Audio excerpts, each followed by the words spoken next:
Good evening and good afternoon. Thank you for joining us right here, right now on Switch TV. At a time when all cameras have been panned in Afghanistan, in this 30-minute special broadcast, we update you on the current situation among other global stories.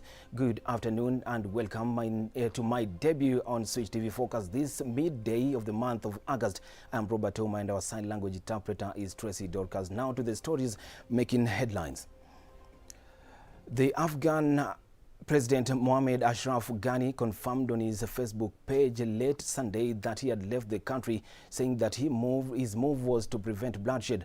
The Taliban is now responsible for protecting honor and wealth of the Afghan people, he said, adding that he will continue to serve the nation. Now, Sazamunga begins our broadcast right now. A senior Interior Ministry official said earlier in the day that he was heading for Tajikistan, while a Foreign Ministry official said his destination remains unknown. Meanwhile, the Taliban has assured that all diplomatic missions and foreign citizens in Kabul that they face no dangers. Taliban spokesman Zabihullah Mujahid said they are committed to ensure security in the Afghan capital. The Afghan Taliban entered Kabul on Sunday night, according to an Afghan Interior Minister. A statement by Zabihullah Mujahid, spokesman of the Taliban, said the move aims to maintain order in the capital city. The development came as the Taliban forces entered Kabul on Sunday and took control of the presidential palace. The group also said they will soon declare the establishment of the Islamic Emirate of Afghanistan, according to media reports. After the Taliban entered Kabul, the head of the Afghan National Reconciliation Council, Abdullah Abdullah, called on the Afghan security forces and Taliban members to maintain law and order of the capital and asked people inside the city to remain calm. Citizens were ordered by the government to stay indoors to prevent violence. There were no police officers on the streets. Former Afghan President Hamid Karzai announced on Sunday night that Afghan leaders formed a coordination council to administer a peaceful transition of power, ensure security, law and order, and put an end to the chaos. Abdullah Karzai Gulbuddin, leader of Afghanistan's Hezb-e Islami Party, are the members of the newly formed coordination council. Tension is high in Kabul, the capital of Afghanistan, as the Taliban and Afghanistan government officials continue to negotiate for peaceful transfer of power. Now, the Taliban troops have surrounded Afghanistan's seat of power, but today promised not to attack as the handover talks are underway. Now, our reporter Brian Mwenda explains the situation in Kabul, Afghanistan. Over the past few days, the Taliban have taken 26 of Afghanistan's 34 provincial capitals. The armed group now controls an estimate of 65% of the country's territory. At least 244,000 people have been internally displaced since the beginning of May, when Taliban group began multiple offensive against the Western-backed Afghanistan government. Following these attacks and subsequent takeovers, there has been need for peaceful talks and transition of power. As the talks continue, Taliban fighters have reached the outskirts of Kabul. However, the Taliban group has said it has instructed its fighters to refrain from violence and offer safe passage to anyone wishing to leave Kabul. The Afghanistan government has signaled that there is negotiation underway to avoid bloodshed in Kabul and transition of power. The Taliban group has released a statement saying its fighters will not enter the city by force, and the talks are underway on a transition in a secure environment to prevent harm to the people, according to Afghanistan Tolowel channel. NATO is maintaining its diplomatic presence in Kabul and helping to keep the city's airport running, according to a NATO official. As the talks continue, the US has continued the scrum to evacuate personnel from its embassy amid fears of an imminent assault on the capital. Countries like Spain are in a hurry to airlift nationals, while Germany has sent A400M planes for Kabul evacuation. Pope Francis has called for dialogues to end the conflict in Afghanistan so that its people can live in peace, security, and respect. Brian Mwenda, Switch TV. Now, 20 years of U.S. military operation in Afghanistan have failed to secure lasting peace, instead generating huge domestic, financial and human cost, leading to severe humanitarian crisis. According to political analysts, this is one of the Middle East country now appears to be heading under a control of the Taliban. Daniel Karuki gives us more. The United States sent troops to Afghanistan in October 2001 in the wake of the September 11 terror attacks on U.S. soil, resulting in a 20-year occupation which has become the longest war in U.S. history. While attempting to combat Al-Qaeda and the Taliban, the U.S. presence in the Middle East country has also seen a large number of civilian casualties, with more than 30,000 civilian deaths, over 60,000 injuries, and resulting in millions upon millions of people being displaced. The situation in the war-torn country has been worsening since the speedy withdrawal of U.S.-led troops starting on May 1st, with U.S. President Joe Biden ordering the U.S. military to end its mission in Afghanistan by end of this month. The United Nations missions in Afghanistan's UNAMA annual report earlier showed that due to escalating conflict, civilian casualties in Afghanistan were 8,820 as of last year. And in the first half of this year, there was a sharp rise in number of civilians killed and injured, with 1,659 people dead and 3,254 wounded, a 47% increase compared with the same period last year. The United Nations Children's Fund also revealed that around 6 million Afghans, including 3 million children, are in need of humanitarian assistance. Mansoor Ahmad Faizi, editor-in-chief of the Afghanistan Times Daily, has described the U.S. military operation in Afghanistan as a complete failure. Before the war, the only major terrorist organization in Afghanistan was the Al-Qaeda.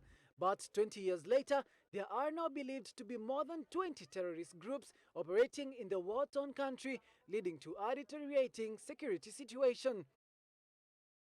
A political analyst named Naim says the U.S. has been more concerned about exerting their power in the region, not in building and maintaining the Afghan peace process. From the beginning till now, there was no willingness for a peaceful Afghanistan. There was no strategy and roadmap for a peaceful Afghanistan.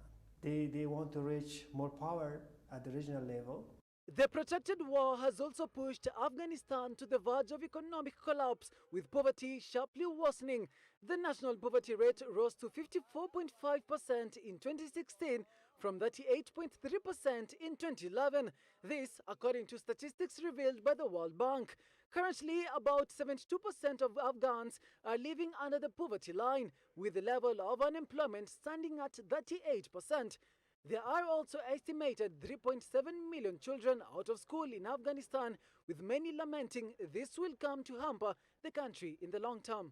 The dire situation in Afghanistan has quickly deteriorated as President Mohammed Ashraf Ghani left the country on Sunday night, with Taliban forces entering the capital, Kabul, and taking control of the presidential palace.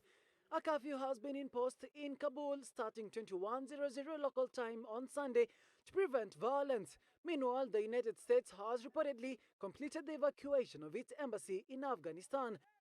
The Taliban has assured that all diplomatic missions and foreign citizens in Kabul will face no danger, with spokesman Zabihullah Mujahid saying they are committed to ensuring security in the Afghan capital. Daniel Karuki for Switch TV News.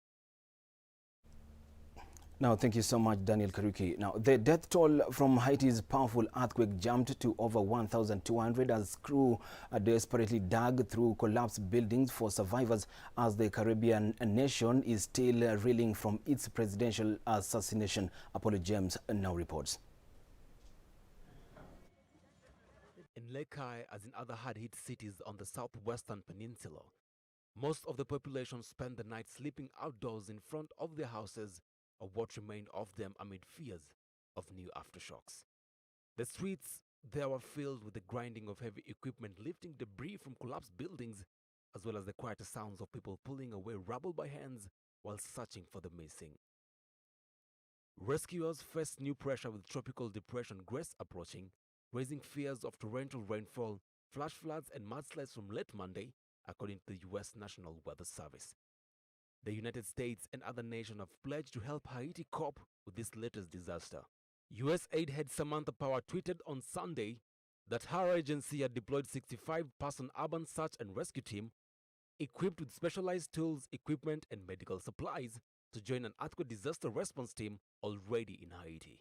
U.S. Southern Command said it established a joint military task force for Haiti and deployed a team to the country to assess impacted areas with aerial surveillance. 4 helicopters were also dispatched to provide airlift support. Haiti's neighbor, the Dominican Republic, said it was shipping 10,000 food rations and medical equipment, while Mexico also sent an aid shipment. Cuba and Ecuador dispatched medical or search and rescue teams. Apollo James, Switch TV. Now, with Apollo's report, we now take a short commercial break. Keep switching it on. We'll be back with more. Don't go anywhere.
Welcome back and thank you for joining us here. My name is Robert O. My sign language interpreter is Tracy Dorcas. Now, Zambia opposition leader Hakainde Hichilema has emerged as the winner of the 12th August presidential campaign, beating incumbent President Edgar Lungu.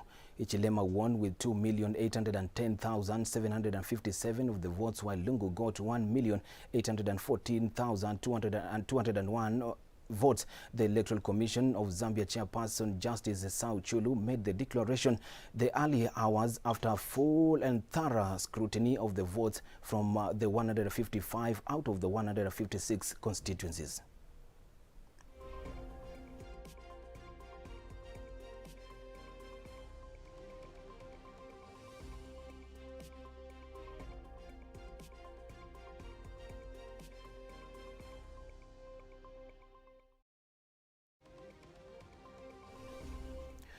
A skyrocketing number of COVID-19 patients are still overwhelming hospitals across the U.S., putting a strain over medical resources while causing a burnout, tormenting medical workers after the Delta variant led to a surge in infections in the country. Apollo James with the details. Louisiana Governor John Bell Edwards said the number of people hospitalized in the state has reached its highest level since the outbreak began. At least 53 hospitals in Texas have run out of ICU beds, according to the number reported to the federal government earlier this month. Driven by the highly contagious Delta variant, hospitalizations of COVID-19 patients in their 30s have hit a new record, U.S. government data shows. The rate at which adults aged 30 to 39 are entering hospitals with COVID-19 reached about 2.5% per 100,000 people as of last Wednesday, according to the latest data from the U.S. Centers for Disease Control and Prevention and the Department of Health and Human Services, up from the previous peak of roughly 2 per 100,000 people in early January. Over the past week, the daily average number of the confirmed cases has exceeded 135,000, topping any other country in the world. U.S. COVID-19 cases could break 200,000 a day as the latest surge of the virus driven by the Delta variant is going very steeply upward with no signs of having peaked out, said the National Institute of Health Director Francis Collins on Sunday. Collins expressed concerns over the daily spike in an interview, saying the 90 million or so Americans who have not been vaccinated against the virus, which is highly contagious, will be the most direct victims of future outbreak. Apollo James, Switch TV.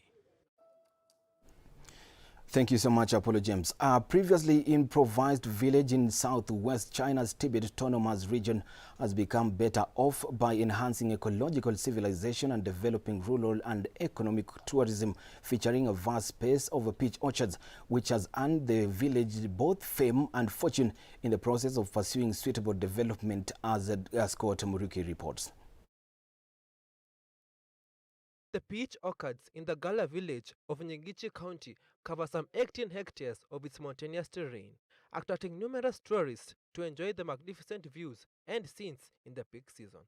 At the Peach Blossom Festival, held in the first half of this year, Gala villagers raked in a total of 7.8 million yuan, merely through tourism industries. The village has staged the Peach Blossom Festival for 19 years running since 2002. The peach trees used to be cut down by locals for making fire at kitchen. Not long ago, we took the initiative to restore the ecology, and in 2015, we finished building up an all-around tourism infrastructure. At present, people's income is 10 times what it was before 2015.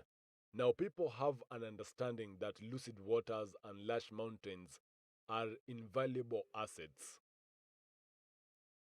Nowadays, the annual disposable income of Gala villagers has reached an average of 31,300 yuan last year, thanks to the multiple opportunities cultivated from the peach orchards. In the past few years, people in Gala had their income increased with multiple sources such as peach-themed tours, transfer of rural land use rights, agricultural products, animal husbandry, and logistics services. As the well-being of local people has been largely improved in recent years, the idea of promoting tourism is now on hitting.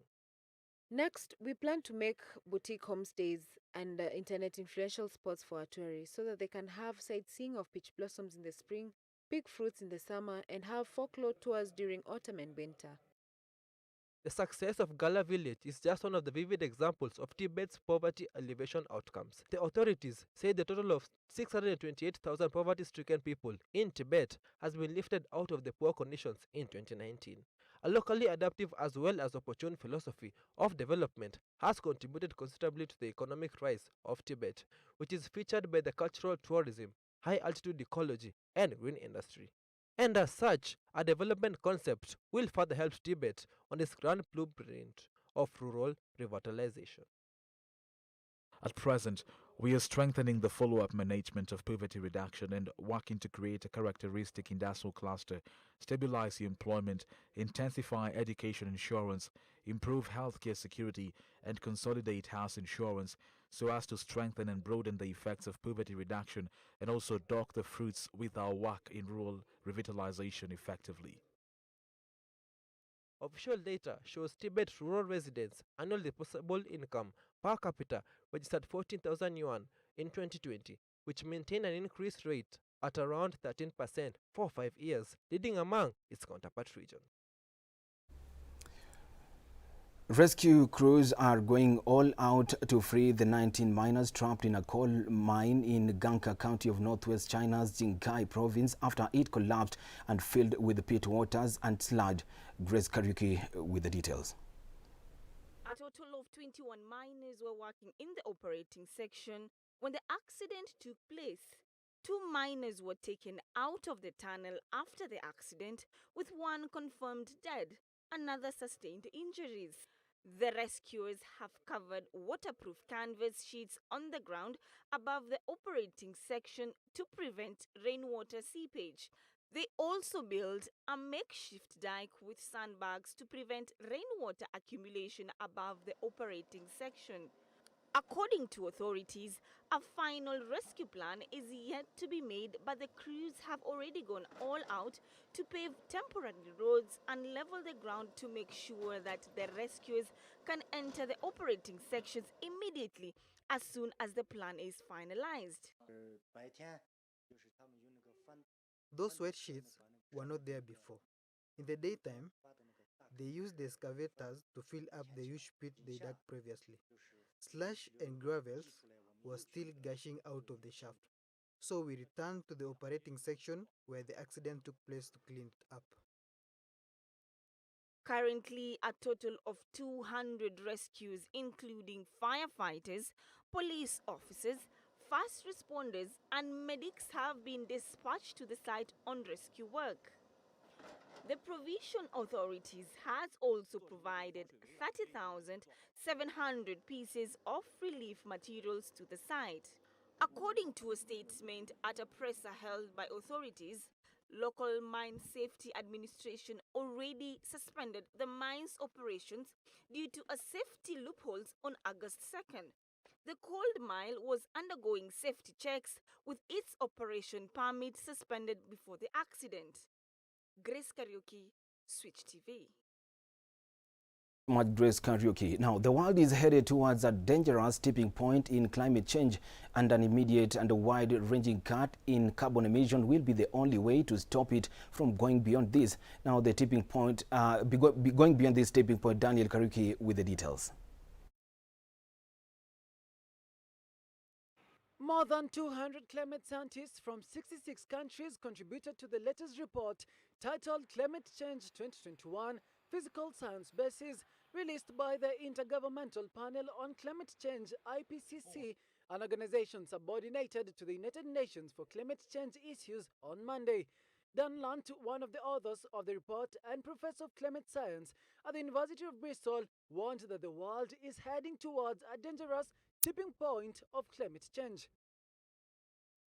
What is a tipping point? Well, a tipping point in climate is defined as something that is a critical threshold, if you like, perhaps almost like an edge, beyond which the climate system is going to reorganize in some way. We'll see the climate system behaving in a very different way. Professor Lunt says that the melting of Greenland and polar ice sheets is accelerating the process of global warming. If we fail to stop it from going beyond the tipping point, we won't be able to go back again. We have found, new in this report, is that the amount of carbon dioxide that we have in the atmosphere today is unprecedented in 2 million years. Effectively compressed 2 million years of carbon dioxide change into just a few decades. Professor Lunt says that the report shows that the less carbon we release, the less likely that we will reach the tipping point, which means that every bit of warning counts. A key message, perhaps the most important message in this report, is that if, as a global community, we want to meet our targets, our climate targets that were laid out, for example, in the Paris Agreement a few years ago, this global ambition to keep warming to below 1.5 degrees will require immediate and wide-ranging cuts in emissions of greenhouse gases so that we reach net zero carbon by the year 2050. Produced by the IPCC, the latest report is seen as the gold standard for evaluating the status of climate change on our planet. Daniel Kariuki for Switch TV. Now, the story from Daniel Kariuki brings us to the end of the news making headlines across the globe this evening right here on Switch TV and Switch Focus. My name is Robert Oman. Sign language interpreter is Tracy Dorcas. Do have yourself a good evening.